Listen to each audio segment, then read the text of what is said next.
everyone, it's Jenny from All Access Internships, and in this video we're going to talk about something that's kind of a bummer, but it is what to do if you do not get matched to a dietetic internship. In terms of timing and when you would want to work on this plan, I think it's good to just focus on creating your application, researching those programs, and then once you turn in your application, in that little time frame in between when you turn it in and when you find out if you got matched, that's a good time to work on your backup plan.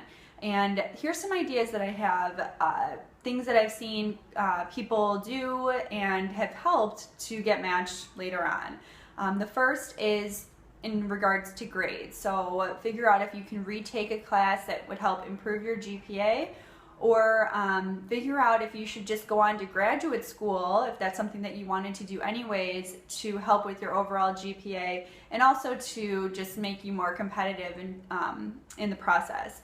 I think that those are two really good options, but of course have a lot of financial restrictions involved. Graduate school is not cheap, so you want to think about whether or not that's a good solution for you.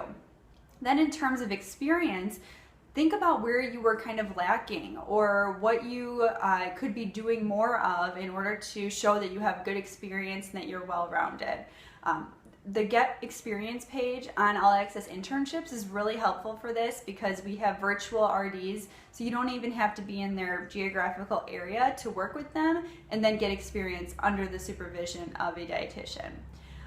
The last thing, and this is kind of one that I've come up with that I think works for a lot of people because they have this extra time when they're not applying, and that is to be looking for preceptors and potentially go the route of an ISP program. So an ISP is an individualized supervised practice pathway, ISPP, and that is where you can find a program that would do an ISP and you can do your rotations, but you would have to come up with the preceptors. And in that time that you have to breathe before you find out if you got matched, that's when you can start looking for those preceptors and then apply to an ISP program later on. This is something that I think people don't start early enough, but it's something you can do, get a jump start, and then have these preceptors lined up just in case. Because the ISP, you're only eligible for the ISP if you don't get matched, and you don't know that until a couple months later, but at least you're ready if that's the case. And you don't have the stress of scrambling to try and get into an ISP and find preceptors.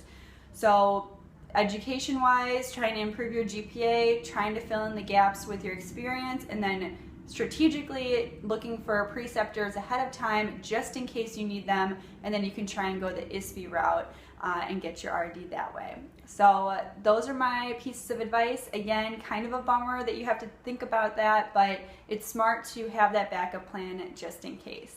For more ideas, for more resources, for more personal help, make sure you check out All Access Internships. We are here to help you get matched.